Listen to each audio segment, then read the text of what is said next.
Hal-hal yang bisa menghapuskan dosa-dosa. Tapi yang dimaksud di sini tentu tidak semua dosa. Karena dosa itu terbagi menjadi 3. Ada dosa yang disebut dengan dosa yang paling besar yang tidak mungkin diampuni. Seperti kesyirikan. Itu tidak mungkin diampuni. Kecuali kalau dia bertobat. Karena itu berdasarkan nas Al-Quran, innallaha la yaghfiru an yushraka bihi wa yaghfiru ma duna dzalika liman yasha. Allah tidak akan mengampuni dosa orang yang menyekutukannya, dan Allah hanya mengampuni dosa selain itu. Yang kedua, ada dosa yang berkaitan dengan manusia, dan ini yang ditangguhkan ampunannya. Walaupun seseorang sudah meminta ampun kepada Allah Subhanahu wa taala, kalau belum mendapatkan keridhaan dan keikhlasan orang yang kita sakiti, kita zalimi, kita ambil haknya, kita rampas kehormatannya dan begitu seterusnya, maka Allah Subhanahu wa taala tidak akan mengampuninya sampai ada kerelaan orang yang dizaliminya. Dan kalau dia sampai mati dan tidak kunjung pula mendapatkan kerelaannya, maka nanti akan terjadi qisas pada hari kiamat. Kemudian yang ketiga, inilah dosa antara kita dengan Allah Subhanahu wa taala. Inilah yang kita akan bahas, adalah dosa-dosa yang berkaitan kita dengan Allah Subhanahu wa taala selain syirik ataupun dosa yang berkaitan dengan orang lain. Banyak perkara-perkara sebenarnya yang hanya dengan melakukan amalan-amalan tertentu, maka Allah Subhanahu wa taala dengan sendirinya akan mengampuni dosa-dosa kita. Bahkan ada amalan-amalan itu yang kalau dilakukan itu, walaupun dosa kita sebanyak buih di lautan, maka Allah Subhanahu wa taala akan mengampuninya. Seperti apa contohnya? Nabi sallallahu alaihi wasallam bersabda dalam sebuah hadis yang dikeluarkan oleh Imam Muslim dan yang lainnya, ketika menyebutkan riwayat tentang dosa-dosa yang akan diampuni walaupun dosa itu sebanyak buih di lautan. Kata Nabi sallallahu alaihi wasallam, disebutkan dari Himran, dia mengatakan, falamma tawadda'a Utsman qala wallahi la uhadditsannakum haditsan wallahi laula ayah fi kitabillahi ma haddatskumuhu inni sami'tu Rasulullah sallallahu alaihi wasallam yaqul la yatawadda rajulun fayuhsinu wudu'ahu thumma yusalli salata illa ghufira lahu ma bainahu wa bainas salati allati taliha.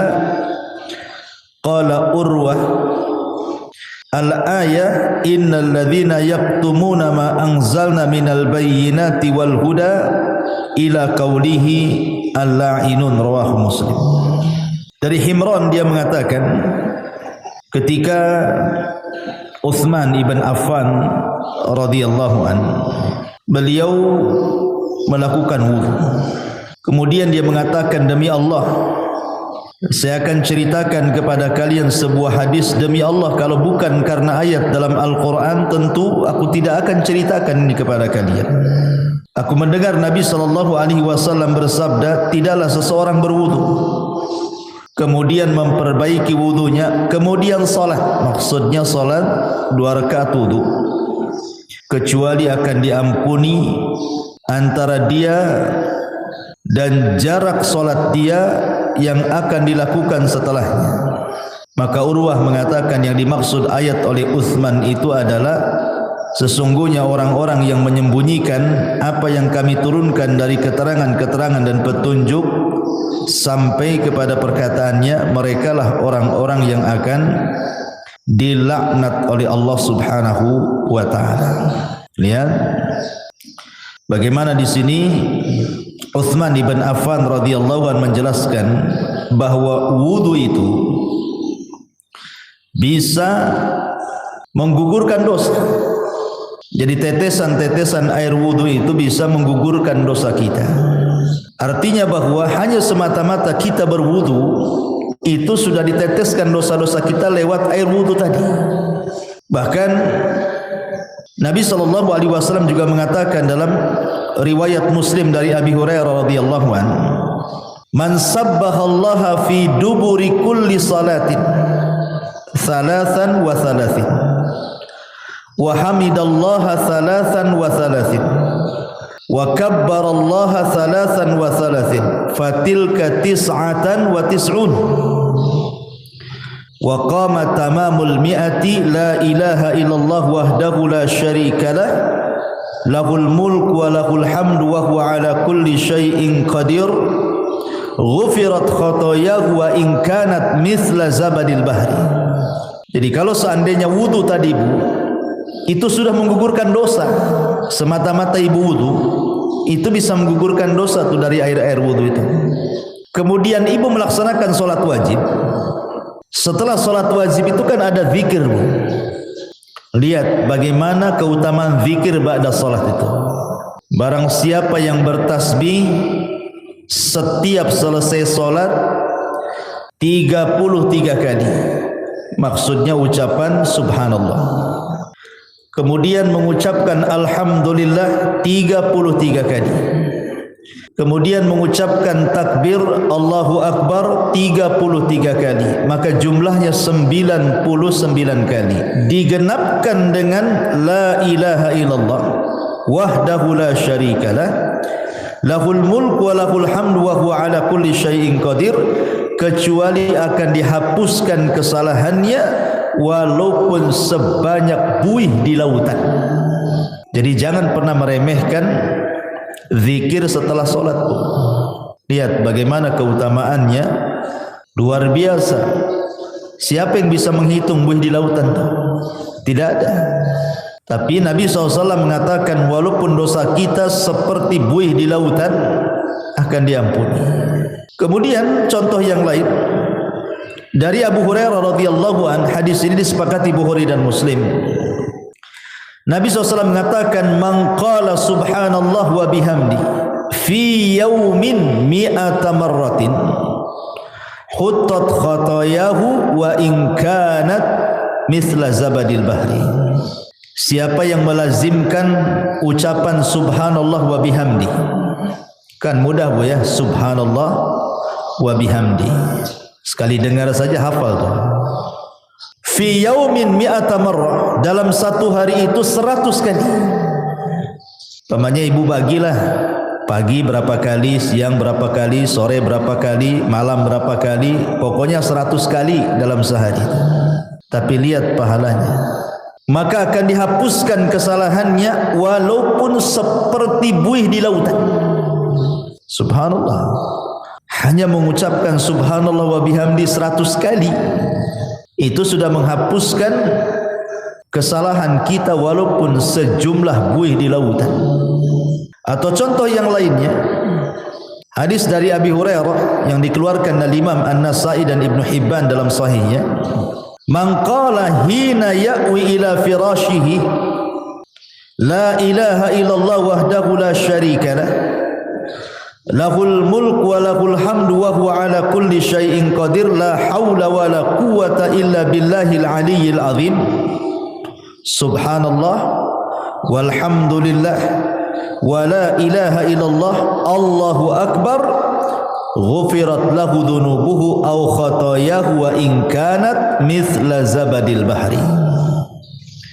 Siapa yang menuju pembaringannya sebelum tidur, maksudnya ibu baca la ilaha illallah wahdahu la syarikalah Tidak ada sembahan yang berhak disembah kecuali Allah. Dialah semata yang tidak ada sekutu baginya.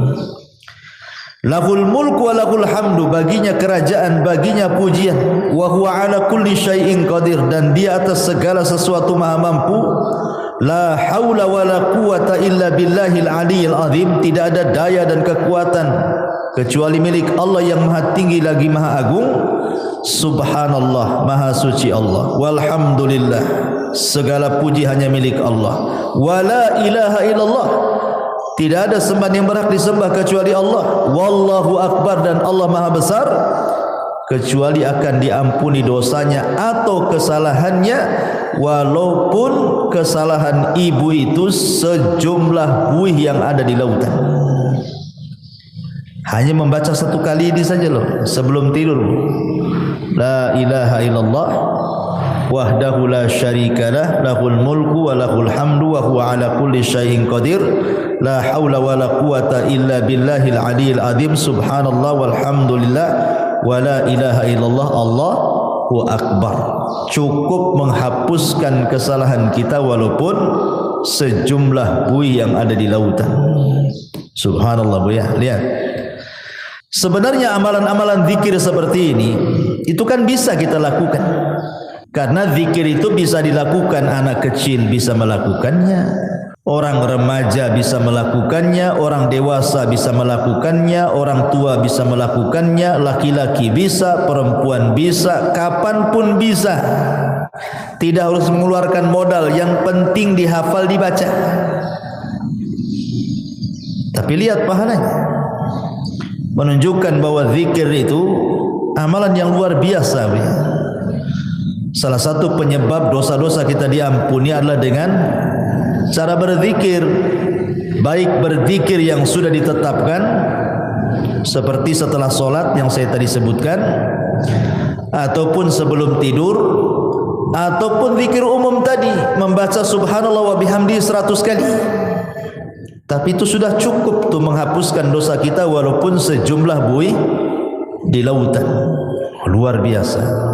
Sebenarnya Islam itu mudah gitu ya. Cuman kita saja yang kadang-kadang sulit untuk atau malas untuk melakukannya. Zikir kan beda Bu dengan solat. Harus ke masjid kalau laki-laki, harus ada gerakan walaupun ibu di rumah. Zakat harus pakai harta, haji apalagi capek-capek. Zikirnya hanya ngomong saja. Itu saja kadang-kadang malas kita berzikir. Tapi kita akan sebutkan beberapa amalan yang bisa menghapuskan banyak dosa. Yang pertama, bersolawat. Bersolawat kepada Nabi sallallahu alaihi wasallam. Dari Anas radhiyallahu an, Nabi sallallahu alaihi wasallam bersabda, "Man shalla alayya salatan wahidatan sallallahu biha asyra salawatin wa khutta anhu biha asyra sayyiatin wa rafa'ahu Allahu biha asyra darajat." Barang siapa yang bersalawat kepadaku satu kali, kata Rasulullah, maka Rasul akan bersalawat 10 kali kepada kita, dan kesalahan kita akan dihapus sebanyak 10 kesalahan, dan kita akan diangkat dengan 10 tingkatan. Hanya bersalawat saja Bu. Allahumma salli ala Sayyidina Muhammad. Hanya ngomong begitu, maka Allah akan utus malaikat membawa salawat kita menuju mana? Malaikat akan datang ke kuburan Nabi, kemudian akan memberitahukan kepada Nabi kita bahwa ada di antara umatmu yang bersalawat kepadamu, maka Rasul akan bersalawat 10 kali kepada kita. Subhanallah, apalah sulitnya bersalawat sambil jalan dari sini pulang, atau tadi dari rumah ke sini Allahumma sholli ala Muhammad, kan enggak ada susah. Biasakan. Kalau bisa setiap ibu kaget itu yang dibaca. Karena saya di masyarakat itu aneh-aneh, kalau orang kaget apa pula yang diomongkan tuh. Ya. Bahkan saya punya kawan tuh kalau kaget bilang jangkrik. Kan sayang itu. Kaget aja jangkrik katanya. Ya Allah kan. Apa susahnya Allahumma sholli ala Muhammad daripada jangkrik yang disebut? Ya, jadi salawat itu satu kali sudah menghapuskan 10 kesalahan dari kita, mengangkat lagi 10 derajat dari kita. Rasul pula bersalawat 10 kali kepada kita. Ini yang pertama. Yang kedua adalah al-istighfar. Astagfirullah, astagfirullah, kan itu Bu ya. Kan mudah itu istighfar, sambil sini jalan pulang itu kan bisa astagfirullah, astagfirullah gitu ya. Disebutkan dalam sebuah hadis Nabi SAW mengatakan, man lazimal istighfar ja'alallahu min kulli dzikin faraja. Siapa yang melazimkan baca istighfar, maka Allah akan jadikan kesulitannya lapang.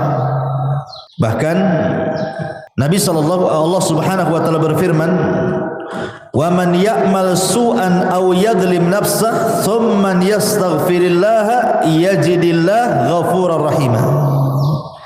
Siapa yang melakukan kesalahan dan menzalimi dirinya kemudian dia memperbanyak istighfar, maka Allah Subhanahu wa taala akan mengampuni dosanya karena dia zat yang maha pengampun lagi maha penyayang. Dan lebih khusus lagi Rasul mengatakan, man istaghfarallaha fi duburi kulli salatin 3 marrat faqala astaghfirullah alladzi la ilaha illahu al-hayyul qayyum wa atubu ilaihi ghufira lahu wa in kana qad farra minaz zahfi. Barang siapa yang mengucapkan astaghfirullah setiap selesai solat 3 kali saja, astaghfirullah alladzi la ilaha illahu al-hayyul qayyum wa atubu ilaihi, maka Allah akan ampuni walaupun dia membawa dosa pernah lari dari pertempuran. Lari dari peperangan itu Bu, dosa besar. Enggak boleh orang lari dari peperangan itu, kecuali kalau musuhnya lebih banyak. Umpamanya lebih dari 3 orang, 1 melawan 3 orang, boleh lari. Tapi 1 melawan 2 orang enggak boleh lari. Sebab kalau lari dosa besar. Walaupun dia punya dosa besar lari dari pertempuran, kalau dia istighfar 3 kali setelah sholat, Allah akan ampuni dosanya. Luar biasa. Ini yang kedua. Yang ketiga, salawatul khams, salat 5 waktu. Dari Abu Hurairah radhiyallahu an, Nabi SAW bersabda yang dikeluarkan Imam Muslim, as-salawatul khamsu wal jum'ati ilal jum'ati kafaratun lima bainahunna ma lam taghshal kabair. Salat 5 waktu dan Jumat ke Jumat adalah kafarah bagi dosa-dosanya selama dia tidak menenggelamkan diri dengan dosa besar. Sekarang ini Bu, melakukan dosa kecil itu mudah sekali.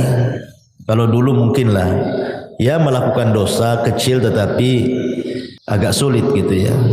Tapi kalau sekarang ini hampir tiap hari kita melakukan dosa kecil Bu. Karena setiap kita ini punya handphone masalahnya.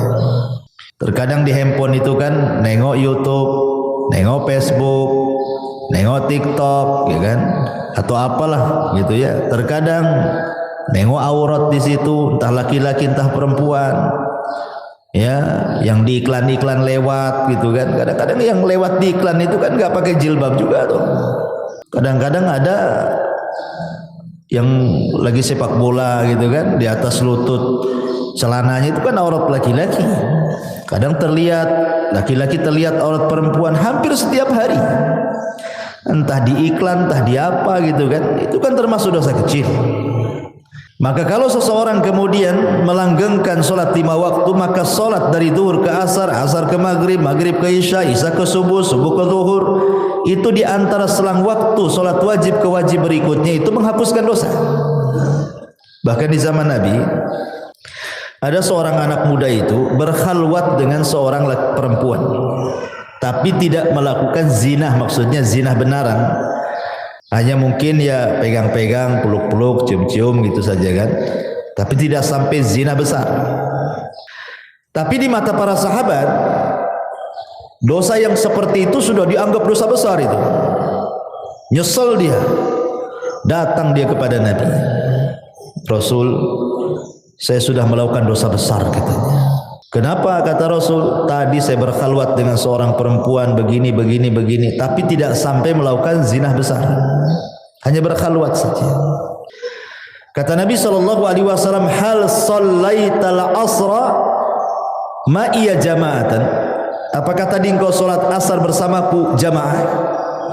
Kata anak muda ini, ya wahai Rasul. Apa kata Rasul? Idhab faqad ghafarallahu lah. Pergi kamu, Allah sudah ampuni dosamu. Kenapa? Karena Allah mengatakan innal hasanat yudhibna sayyi'at, bahwa kebaikan-kebaikan itu bisa menghapuskan keburukan. Baik, selanjutnya apa lagi? Sedekah. Dalam sebuah hadis yang dikeluarkan ataupun dari sahabat Hudzaifah bin Yaman, ketika Umar bin Khattab radhiyallahu an menanyakan kepada Hudzaifah soal fitnah yang akan terjadi di akhir zaman, maka kemudian adalah yang kemudian Hudzaifah bin Yaman mengatakan, ana sami'tuhu yaqul, aku mendengar Nabi SAW bersabda, kata Hudzaifah, fitnatur rajuli fi ahlihi wa malihi wa jarihi tukaffiruha as-salatu was-siyamu was-sadaqah. Fitnah seseorang dari keluarganya, dari hartanya, dari tetangganya itu bisa digugurkan dengan salat, puasa dan sedekah. Jadi sedekah juga bisa menggugurkan dosa. Bahkan kalau seandainya sedekah itu dilakukan secara sirriyah, tidak terang-terangan, Bu, yang tahu hanya ibu dengan Allah Subhanahu wa taala saja. Gimana caranya Ustaz sedekah sirriyah itu? Oh gampang. Sekarang kan di handphone itu sudah banyak tuh program SMS banking itu, Bu ya. Kirim saja lewat SMS banking. Kemudian coret namanya kan, enggak nampak tuh. Pengirimnya dicoret, kan tidak ada yang tahu siapa pengirimnya. Sudah gitu saja, tinggal konfirmasi. Ya, jangan dikasih tahu konfirmasinya. Kalau sudah tahu nomornya, tahu pula dia kan, pakai nomor lain. Ya, jadi orang tak tahu yang dari mas sumbangan tuh. Makanya Nabi SAW mengatakan sadaqatus sir tudfi'u ghadaba rabb. Bahwa sedekah yang tidak terang-terangan itu bisa menghilangkan kemurkaan Allah Subhanahu wa taala. Bahkan dalam riwayat tudfi'ul khati'ah kama yudfi'ul ma'un nar, bisa menghilangkan kesalahan seperti api bisa dipadamkan dengan air. Rawahu Tirmidzi. Jadi sedekah juga bisa menggugurkan dosa. Kemudian apalagi intidharus shalah. Intidharus shalah, menunggu waktu salat. Rindu rasanya ibu itu di rumah itu kapan zuhur kok lama kali ya katanya. Nanti sudah surat zuhur kapan, asar ini kok lama kali. Habis asar, aduh kapan nih maghrib ini kok lama kali. Ini terbalik, aduh udah zuhur lagi katanya. Nanti asar cepat kali waktu ini, baru tadi itu sudah asar. Ah itu salat jadi beban bagi dia tuh kalau ngomong kayak gitu tuh. Tapi kalau orang rindu menunggu salat dan ingin salat kembali, maka Nabi SAW mengatakan isbagul wudu fil makari wa i'malul aqdam ilal masajid wa intidharus salati ba'das salah yughassilul khataya ghuslan. Sempurnakan wudumu ketika engkau susah untuk berwudu, entah airnya dingin, kayak sekarang kan lagi hujan terus nih di Batam nih, perasaan greges terus kan, Bu ya, dingin-dingin terus. Apalagi datang subuh, nengok air kayak nengok es gitu ya. Tapi dipaksakan wudu, nah, itu namanya menyempurnakan wudu. Gak suka nyentuh air pun tetap dia berwudu. Ataupun melangkahkan kaki ke masjid, ataupun menunggu sholat setelah sholat, maka itu bisa mencuci kesalahan-kesalahannya. Hadis ini sahih ala syarti Muslim dan dikatakan oleh Syekh Albani sebagai hadis sahih. Jadi menunggu sholat ke sholat itu bisa menggugurkan dosa. Kemudian apalagi seseorang yang terkena penyakit ataupun seseorang yang dilanda kesulitan, kesedihan, masalah gitu ya. Kemudian dia sabar. Kata Nabi SAW dari hadis Aisyah radhiyallahu anha, "Ma min musibatin tusibul muslim illa kaffarallahu biha anhu hatta syaukata yusyakah. Rawahul Bukhari. Tidaklah sebuah musibah menimpa seorang muslim kecuali Allah Subhanahu wa taala akan jadikan itu kafarah bagi dia, penghapus dosa-dosanya. Sampai kepada duri yang menancap sekalipun kalau dia sabar. Pamannya ibu nih jalan kaki dari sini, tiba-tiba kok ada lah yang nancap itu, entah tusuk sate gitu ya, atau mungkin duri tanaman. Kemudian ibu merasakan sakit, tapi ibu tidak ngeluh, ibu sabar gitu ya. Alhamdulillah, mudah-mudahan ini jadi penghapus dosa gitu ya. Itu bisa menghapuskan dosa tuh. Ya. Tapi jangan ditusukkan, ambil peniti, tusukkan pula kan itu. Itu sengaja ditusuk-tusukkan itu. Tak boleh itu menyakiti badan. Karena badan ini milik Allah. Dari ujung rambut sampai kaki itu milik Allah, tak boleh disakiti. Kalau kita disakiti oleh diri sendiri, sengaja ambil peniti dicolokkan gitu ya ke badan kita, berdosa kita. Karena badan ini amanah Allah, milik Allah semuanya, harus dijaga. Ya. Kemudian juga mengucapkan alhamdulillah setelah makan, Bu. Ibu makan nih, makan apa saja, entah makan nasi, entah makan bakso, entah makan mie, entah makan apa sajalah ya. Yang penting setelah makan, ibu mengucapkan alhamdulillah. Man akala ta'aman thumma qala alhamdulillah. Barang siapa yang mengucapkan alhamdulillah setelah dia makan, maka ghufira lahu ma taqaddama min dzambi wa ma ta'akhkhar. Dia akan dihapuskan dosa-dosanya yang telah dan yang berlalu. Subhanallah. Hanya mengucapkan alhamdulillah saja habis makan, Bu.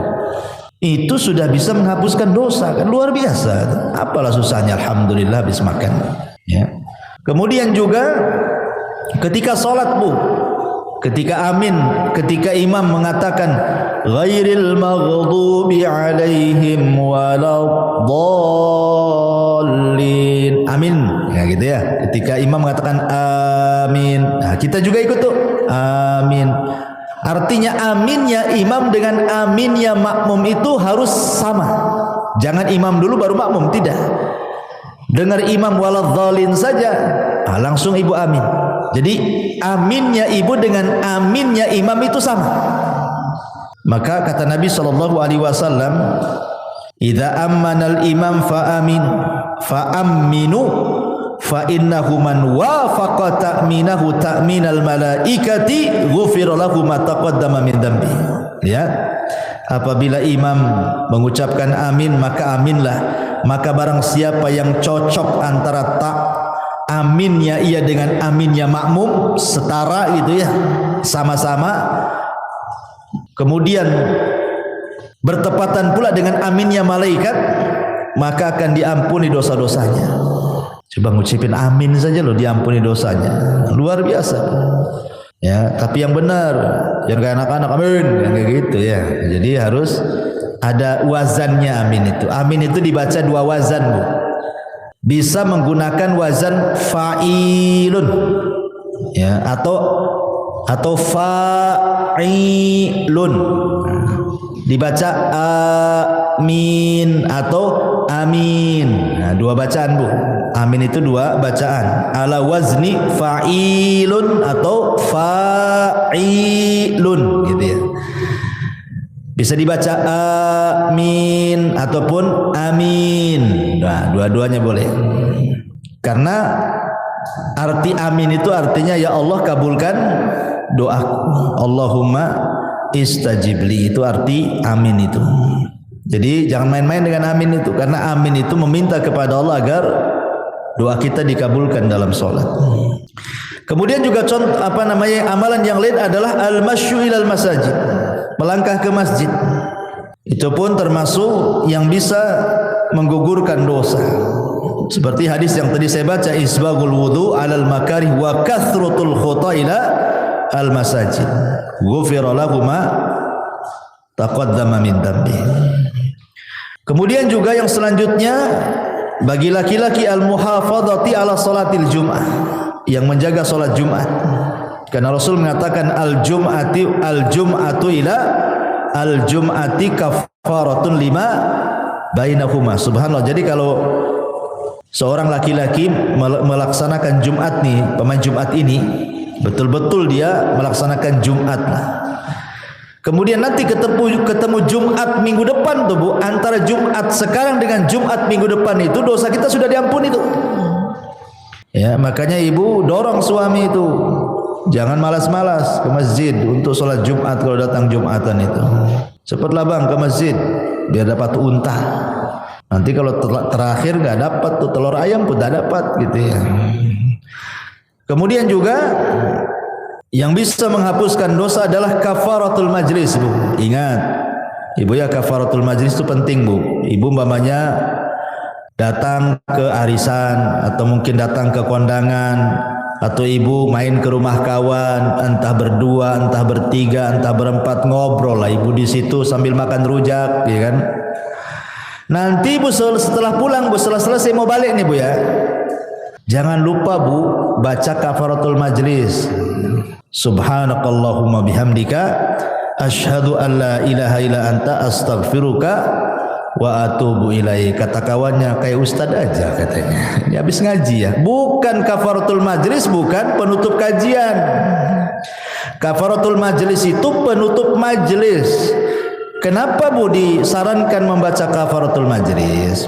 Yang namanya orang ngobrol bertiga, berempat, apalagi orang rame Bu, terkadang adalah yang keseleo ngomong tuh, entah keseleo akhirnya bicarakan orang, entah terlalu kasar nyinggung orang yang ada di situ. Coba bayangkan, coba ibu datang ke rumah kawan tak ada dosa, tahu-tahu ngobrol di situ jadi punya dosa. Akhirnya apa? Gibain orang, atau mungkin tersinggunglah orang yang ada di situ dengan ucapan ibu gitu ya, atau dengan intonasi ibu disangka ibu marah, jadi orang nggak enak kan. Nah, supaya hilang dosa-dosa di majelis itu Bu, pulang tak bawa dosa, berangkat tak bawa dosa, gitu maksudnya. Supaya pulang pergi itu betul-betul tak bawa dosa. Jangan pula berangkat tak bawa dosa, pulang pula bawa dosa. Nah, itu pentingnya kafaratul majelis. Kemudian juga ibu kalau dengar azan Bu, kan di situ apa namanya, ada doa. Ya, doa apabila ibu mendengar suara muazzin. Kata Nabi SAW, biasakan kalau umpamanya ibu kan setelah membaca, kata Rasul kalau muazzin bilang Allahu Akbar ya kita Allahu Akbar kan itu ya, sampai kepada hayya ala taini ya, hayya ala shalah ya al falah, kan tidak sama tuh jawabannya. Ibu membaca la haula wala quwata illa billah. Habis itu kemudian membaca doa azan kan, Allahumma rabb hadhihi da'wati tamah sampai selesai.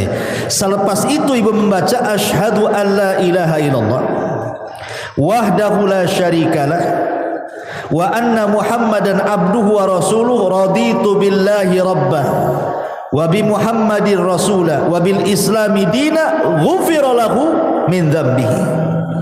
Kalau ibu membaca selepas mendengar azan, asyhadu an la ilaha illallah wahdahu la syarikalah wa anna muhammadan abduhu wa rasuluh raditu billahi rabba wa bi muhammadin nabiyya atau rasula wa bil islami dina, maka akan diampuni dosa-dosanya. Coba hanya ngomong begitu saja diampuni dosa-dosanya ya. Kemudian juga at-tasamuh wal af, at-tasamuh wal af, memaafkan orang dan berlapang dada dari orang. Karena dalam sebuah ayat surah Al-Imran ayat 133 sampai 134 Allah mengatakan, wasari'u ila maghfiratin min rabbikum wa jannatin arduhas samawati wal ardu iddat lil muttaqin. Bersegeralah kalian kepada keampunan Rabb kalian, karena sorga seluas langit dan bumi diperuntukkan untuk orang-orang yang bertakwa. Siapa orang yang bertakwa di sini? Alladzina yunfiquna fis sarra'i wadh-dharra wal kadhiminal ghaidh wal 'afina 'anil nas wallahu yuhibbul muhsinin. Orang yang bertakwa yang disediakan sorga seluas langit dan bumi itu, yang akan mendapatkan ampunan itu adalah orang-orang yang berinfak baik dalam kondisi senang ataupun susah, dan orang-orang yang menahan emosi dan mudah memaafkan manusia. Tahan emosi, kalau lagi marah tahan. Itu bisa menghapuskan dosa, Bu. Jadi kalau ada orang yang nyakiti ibu, tiba-tiba ibu dimarahi orang, digibai orang, ya ibu manusiawi kan, pasti mau marah kan itu. Tapi ibu tahan-tahan marahnya. Ketika ibu menahan marah itulah dosa ibu diampuni itu. Apalagi sampai memaafkan. Kasih uzur. Ah sudahlah, saya maafkan, memang dia gitu sih. Ya, biasalah dia gitu. Dimudahkan gitu ya, disederhanakan masalah, jangan dibesar-besarkan. Nanti jadi tengkar. Itu saja bisa menghapuskan dosa. Kemudian yang lain juga bacaan tahlil, Bu. Bacaan la ilaha illallah. Kata Nabi SAW, man qala la ilaha illallah wahdahu la syarika lahul mulku wa lahul hamdu wa huwa ala kulli syai'in qadir fi yaumin mi'ata marrah. Barang siapa yang mengucapkan la ilaha illallah wahdahu la syarika lahul mulku wa lahul hamdu wa huwa ala kulli syai'in qadir, dalam satu hari itu 100 kali, Bu. Apa kata Rasul? Kanat adlu asyri riqabin wa kutibat lahu mi'atu hasanatin wa muhiyat anhu mi'atu sayyiatin. Maka sebanding dengan memerdekakan 10 budak, akan dicatat 100 kebaikan, akan dihapus 100 kesalahan. Masya Allah ya. Ibu merdekakan budak dari mana duitnya, Bu? Cukup membaca ini saja 100 kali sama dengan ibu merdekakan budak 10 budak. Cukup tidak dicatat lagi 100 kebaikan, cukup tidak dicatat lagi, dihapus lagi 100 kesalahan. Hanya ngomong begini, Bu ya, 100 kali. Ibarat kita infak gitu ya untuk memerdekakan. Harga budak tuh tak tahu sekarang berapa tuh ya. Tapi cukup membaca ini 100 kali saja sudah sama dengan memerdekakan 10 budak. 100 kesalahan dihapus, 100 kebaikan dicatat. Subhanallah. Termasuk juga, Bu, salatu rakaataini, salat 2 rakaat apabila ibu melakukan dosa. Ibu habis gibah nih di tetangga nih. Lama pula gibahnya setengah hari. Baru balik, aduh mak, tadi saya sudah gibai orang nih. Nantilah, langsung ibu telepon sama yang digibai itu.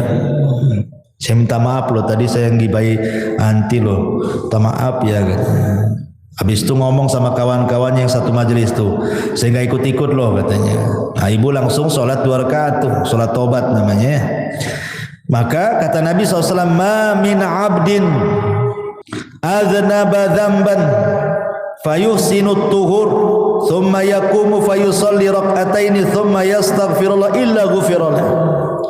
Tidaklah seorang hamba melakukan dosa kemudian dia memperbaiki wudu, kemudian dia salat 2 rakaat salat tobat, bertobat kepada Allah, kecuali Allah akan ampuni itu dosa-dosanya ya. Kemudian juga yang bisa menghapuskan dosa adalah ittiba'us sayyi'ah al-hasanah, ikuti yang buruk dengan yang baik. Jadi kalau seandainya satu hari ini kita melakukan keburukan, maka buatlah satu hari ini juga melakukan kebaikan. Boleh jadi mungkin satu hari ini ibu tidak sadar marahi orang.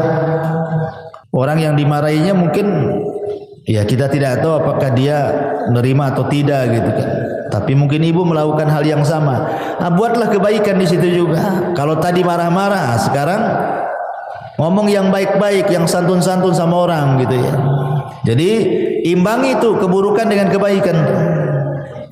Sebagaimana yang sering saya katakan, kalau ibu melakukan dosa yang tidak terang-terangan dalam satu hari ini 2 kali, maka lakukan juga amalan yang baik yang tidak terang-terangan 2 kali juga, supaya bisa menghapus kesalahan tadi. Karena Rasul yang mengatakan wa atbi'is sayyi'atal hasanata tamhuha, ikutilah yang buruk dengan yang baik. Yang baik itu pasti mengalahkan yang buruk. Innal hasanat yudhibnas sayyi'at, karena kebaikan itu bisa menghilangkan keburukan.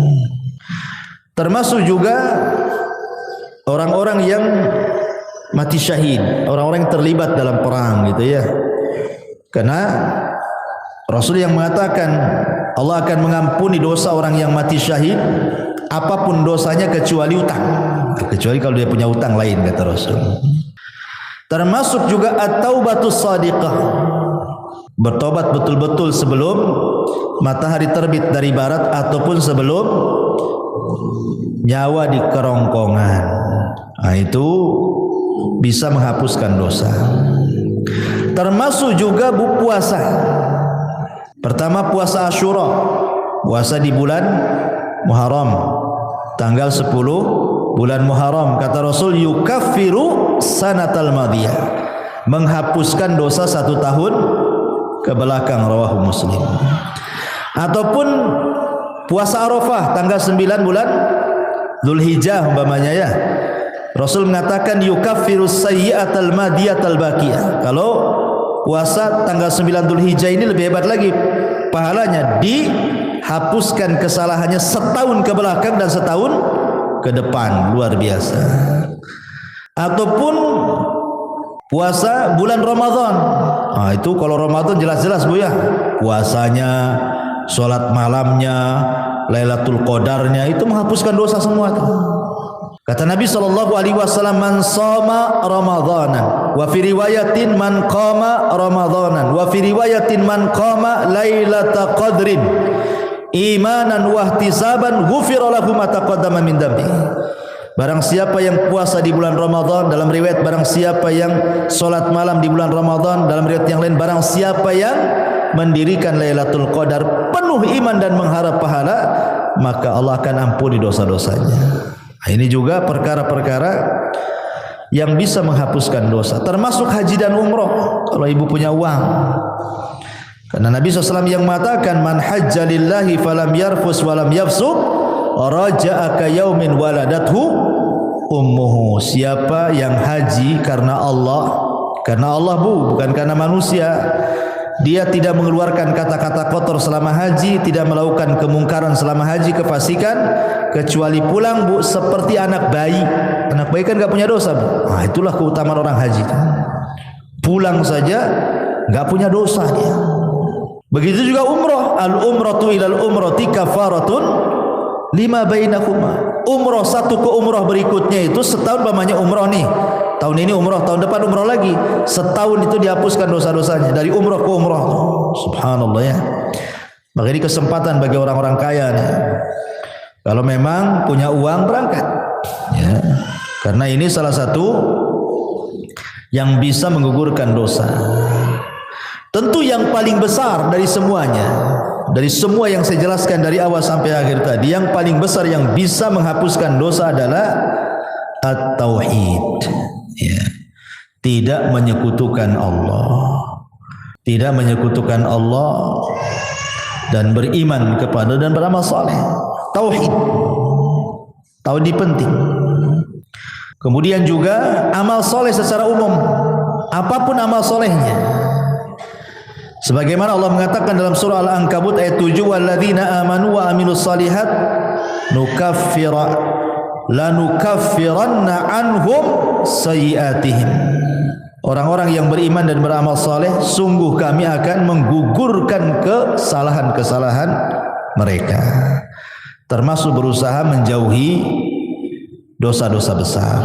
Dalam surah An-Nisa 31 Allah mengatakan, in tajtanibu kabaira ma tunhauna anhu nukaffiru ankum sayyiatikum. Jika kalian menjauhi dosa-dosa besar, syirik, zina, minum khamar dan begitu seterusnya, apa yang telah dilarang, maka kami akan gugurkan dari kalian kesalahan kalian. Termasuk juga berusaha menjadi orang yang takwa, menjalankan perintah, menjauhi larangan gitu ya. Karena Allah mengatakan, wa man yattaqillaha yukaffir anhu sayyiatihi. Barang siapa yang bertakwa kepada Allah, maka Allah akan hapuskan dosa-dosanya. Dan juga penting taubah as-sadiqah, betul-betul bertobat dengan tobat yang jujur. Tapi kalau seandainya ini berkaitan dengan dosa besar, Maka ada tambahan, bukan hanya sekedar amalan-amalan yang saya tadi sebutkan. Kalau berkaitan dengan dosa besar, ada lagi tambahan. Pertama, ikhlas, niat ingin bertobat. Yang kedua, al-iqla', betul-betul melepas dosa dan meninggalkan.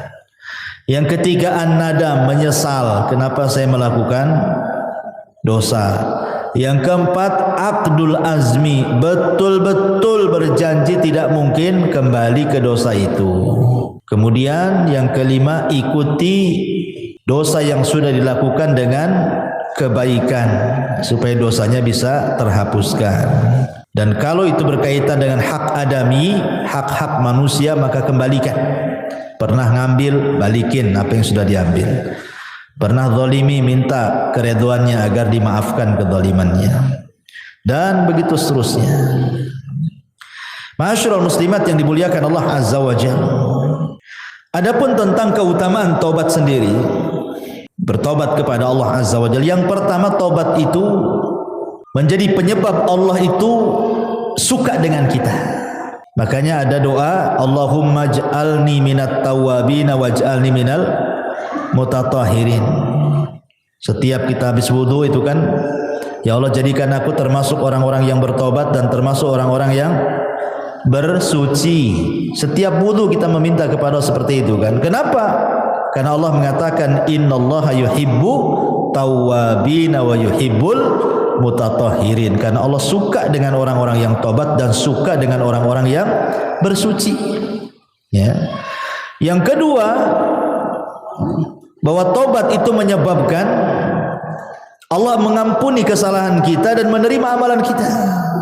Dengan tobat itu Allah akan memaafkan kesalahan kita dan menerima amalan kita. Yang ketiga, dengan tobat itu kita diselamatkan dari neraka dan dimasukkan ke dalam surga, dan itulah keberuntungan yang sebenarnya. Faman zuhziha 'anil nar wa udkhilal jannah faqad faz. Siapa yang dikeluarkan dari neraka dan dimasukkan ke dalam surga, itulah keberuntungan yang sesungguhnya. Termasuk penyebab seseorang mendapatkan rahmatnya. Orang yang suka tobat itu, maka akan datang rahmat Allah. Karena Allah mengatakan Allah itu lebih senang dengan tobatnya seorang hamba dibandingkan seseorang yang safar ke padang pasir bawa unta dan semua perbekalannya di atas unta. Ketika dia tidur, minggat pula lah unta itu karena enggak diikat. Akhirnya orang ini temenung, matilah aku di padang pasir ini, tak ada minum, tak ada makan, tak ada unta katanya kan. Akhirnya dia cari sana sini enggak ketemu, sudah pasrah dia mau mati di padang pasir. Akhirnya dia pun tertidur. Ketika terbangun, untanya pula depan mukanya. Apa enggak senang, Bu? Tapi Rasul mengatakan Allah lebih senang kepada hamba yang bertobat dibandingkan orang ini yang mendapatkan unta dan perbekalannya. Kenapa? Karena Allah itu akan mencurahkan rahmatnya kepada orang yang bertobat. Termasuk tobat juga adalah sebab mendapatkan pahala besar, dan termasuk tobat juga adalah mendapatkan banyak kebaikan setelah keburukan yang dilakukannya. Baik, ma'asyiral muslimat yang dimuliakan Allah Subhanahu wa taala, intinya bahwa seorang hamba itu tidak boleh bosan untuk mencari rahmat Allah Subhanahu wa taala. Karena walaupun malaikat, Bu, malaikat itu hamba yang tidak pernah bermaksiat kan, Bu. Tapi Adam itu adalah makhluk yang bermaksiat. Tetapi Allah Subhanahu wa taala muliakan Adam dibandingkan malaikat kan, Bu. Adam bermaksiat, kemudian bertobat. Malaikat bertobat terus, tak pernah maksiat. Tapi Allah muliakan Adam. Kenapa? Perhatikan hadis Nabi sallallahu alaihi wasallam. Kata Nabi sallallahu alaihi wasallam, "Walladzi nafsi biyadi, law lam tudhnibu la dhahaballahu bikum wa la jaa biqaumin yudhnibun fayastaghfirunallaha fayaghfiru lahum." Demi zat yang jiwaku di tangannya, kata Rasul, seandainya kalian tidak melakukan dosa seperti malaikat, anggaplah kalian seperti malaikat, tidak punya dosa, tidak pernah melakukan dosa, tentu Allah akan binasakan kalian semua. dan akan didatangkan sebuah kaum yang berdosa kemudian minta ampun kepada Allah, Allah pun ampuni dia. Kenapa? Karena Allah suka dengan orang yang bertobat. Lah macam mana orang bertobat kalau tak punya dosa? Kan bertobat tu karena punya dosa, kemudian dia bertobat. Allah suka tu dengan orang yang bertobat. Tapi jangan disengaja buat dosa, nanti tak sempat pula bertobat. Ya. Jadi maksudnya di sini adalah lihat bagaimana keutamaan orang yang bertobat kan. Karena memang Allah Subhanahu wa taala sudah memang melekatkan kepada anak Adam itu pasti berbuat dosa. Kullu bani Adam khata'un wa khairul khata'in at-tawwabun kan itu. Setiap anak Adam itu pasti dosa. Pasti melakukan dosa. Kalau ada ibu yang mengatakan saya tidak pernah berbuat dosa, kadzabti, dusta ibu ini. Dustakan orang yang mengatakan saya tidak pernah berbuat dosa. Karena dosa itu macam-macam. Tetapi sebaik-baik orang yang melakukan dosa, tobat. Ya, bertobat kepada Allah Subhanahu wa taala. Ma'asyiral muslimat yang dimuliakan Allah Azza wa Jalla, yang jelas bahwa ingat, sebesar apapun dosa kita, walaupun sampai membumbung ke langit sekalipun, sampai ke awan lah dosa kita itu saking banyaknya. Kalau kita datang betul-betul menghadap Allah ingin bertobat, apa dalam hadis qudsi itu Allah katakan, ya ibadi lau dhunubuka ananas sama thumma astaghfartani ghafartu laka ala ma kana minka wala ubali. Hei anak Adam, sekalipun dosamu melambung sampai ke langit kata Allah, tapi kau datang kepadaku dengan ikhlas ingin bertobat, ku ampuni, aku enggak peduli kata Allah. Lihat bagaimana luasnya rahmat Allah Subhanahu wa taala. Sampai Amr bin As ini kan Bu, seorang sahabat. Dia baru masuk Islam setelah 20 tahun. Dia sama dengan Khalid bin Walid tuh, 20 tahun baru masuk Islam. Setelah lewat Islam 20 tahun baru masuk Islam tuh. Khalid bin Walid, Amr bin As, dan ada satu kawannya itu, 3 orang. Khalid bin Walid langsung masuk Islam, berbaiat kepada Rasul. Amr bin As pula ragu-ragu. Kata Rasul, kenapa kau ragu-ragu wahai Amr? Apakah kau ragu-ragu dengan agamaku? Kata Rasul, kata Amr, bukan itu wahai Rasul. Aku ingin masuk Islam tapi ada syaratnya kata Amr katanya. Kata Rasul, apa syaratnya? Begini Rasul, kau tahu apa yang sudah kulakukan kepadamu dan sahabatmu. Sampai ketika kaum muslimin hijrah ke Habasyah juga, Amr bin As yang melobi Najasyi untuk memulangkan. Kau sudah tahu dosaku banyak wahai Rasul. Saya siap masuk Islam. Pertanyaannya, aku minta syarat. Kata Rasul, apa syaratnya? Seandainya aku masuk Islam, maukah kau berdoa kepada Allah agar dosa-dosa yang selama ini kulakukan kepadamu dan sahabat-sahabatmu Allah ampuni? Rasul pun tersenyum dan mengatakan, ya Amr, innal Islam yahjubu ma qabla. Amr, Islam itu menghapuskan dosa-dosa sebelum Islam. Sebagaimana taubat itu tahjubu ma qabla, menghapuskan dosa-dosa sebelum taubat. Artinya nikmat Allah, rahmat Allah itu luas. Di zaman Bani Israel ada 99 orang dibantai oleh preman. Tapi dapat hidayah, preman ini ingin bertaubat. Datang dia kepada seorang rahib, jahil pula rahib ini. Rahib, Pak Pendeta, saya ingin masuk bertobat nih. Saya sudah membunuh 99 jiwa nih. Macam mana cara nebusnya nih? Kata pendeta itu, oh enggak bisa, kau dosamu dah banyak tuh. Satu orang kau bunuh saja besar, 99 pula kau bunuh. Tak bisa, enggak ada tobat bagimu katanya. Marah dia, dibantai pula tuh si rahib itu. Kenapa 100 jiwa dia bantai? Tapi dia tidak putus asa ingin bertobat. Ketemulah seorang alim, memang ahli ilmu gitu ya. Bertanya, ada enggak tobat? Saya sudah membunuh 100 jiwa, yang terakhir seorang rahib ku bantai katanya. Akhirnya kata sang alim ni, ada, tapi kau harus datang ke perkampungan. Kampung itu semua orang alim, orang soleh, orang baik. Kau gabunglah dengan mereka. Mudah-mudahan Allah berikan rahmat kau di sana. Menunjukkan apa? Lingkungan itu mempengaruhi tobat. Ya, berangkat dia di tengah jalan, entah berantah, mati pula dia, entah jatuh, entah apa, mati dia. Belum sampai ke kampung yang dituju, datang malaikat azab mau ngambil ruhnya. Dia pantas masuk neraka katanya. Datang pula malaikat rahmat, bukan, dia ahli sorga karena sudah ada niat tobat. Kata malaikat Adam, tidak bisa, dia sudah membunuh 100 jiwa. Yang terakhir itu pendeta dibunuh dia, katanya. Akhirnya rebutanlah ruhnya malaikat azab dan rahmat ini. Akhirnya Allah mengutus apa? Malaikat hakim. Kata malaikat hakim pemutus ini, tunggu dulu, jangan diputuskan apakah dia termasuk ahli nar atau ahli jannah, katanya. Kita ukur dulu antara kematian dia jaraknya dengan kampung yang dituju dengan kematian dia kepada orang yang bertanya. Kalau dekat kepada yang bertanya, masukkan dia ke neraka. Kalau dekat ke kampung yang dituju, masukkan dia ke sorga. Sebenarnya disebutkan dalam riwayat itu, dia itu baru keluar dari orang yang bertanya. Artinya desa yang dituju masih jauh itu sebenarnya. Tapi karena Allah luas rahmatnya, dilipatlah bumi itu sama Allah. Akhirnya didekatkan ke kampung itu. Padahal sebenarnya dekat ke yang ditanya karena baru keluar dari orang yang bertanya itu. Tapi karena rahmat Allah itu luas, dilipat bumi sama Allah, didekatkan ke kampung yang akan dituju bertobat. Subhanallah. Itulah kenapa Allah mengatakan inna rahmati taghlibu ghadabi. Rahmatku mengalahkan kemurkaanku. Allah lebih sayang. Ya, karena sudah ada niat tobat, dilipat bumi, dekatkan pula ke kampung bertobat, masuklah dia ke dalam sorga. Itu menunjukkan apa? Jangan putus asa dari rahmat Allah Azza wa Jalla. La taqnatu min rahmatillah, innallaha yaghfiru dzunuba jami'a. Jangan pernah putus asa dari rahmat Allah. Karena Allah itu mengampuni semua dosa, sebesar apapun dosa, hatta syirik sekalipun. Anggaplah syirik sekalipun. Tapi kalau dia ingin bertobat kepada Allah Subhanahu wa taala, tidak ada mustahil. Allah itu Ghafurur Rahim. Allah itu Maha menerima tobat siapapun.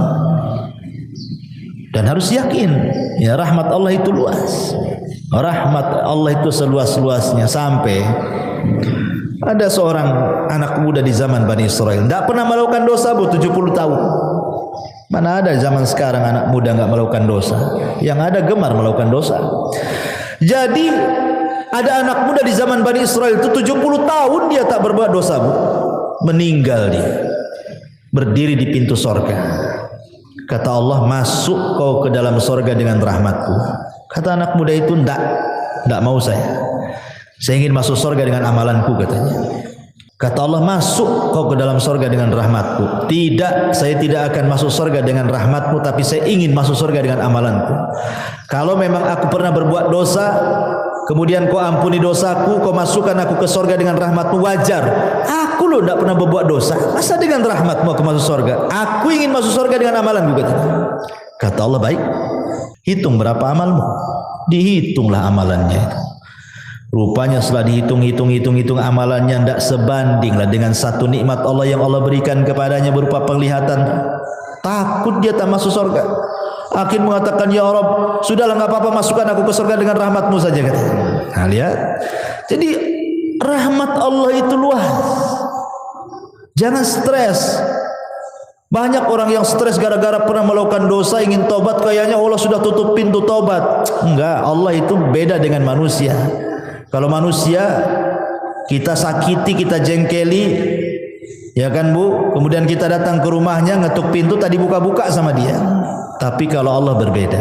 Kalau kita hari-hari mengetuk pintu langit, minta ampun kepada Allah, Allah lah setiap hari loh, sepertiga malam akhir loh, menawarkan ampunannya kepada kita.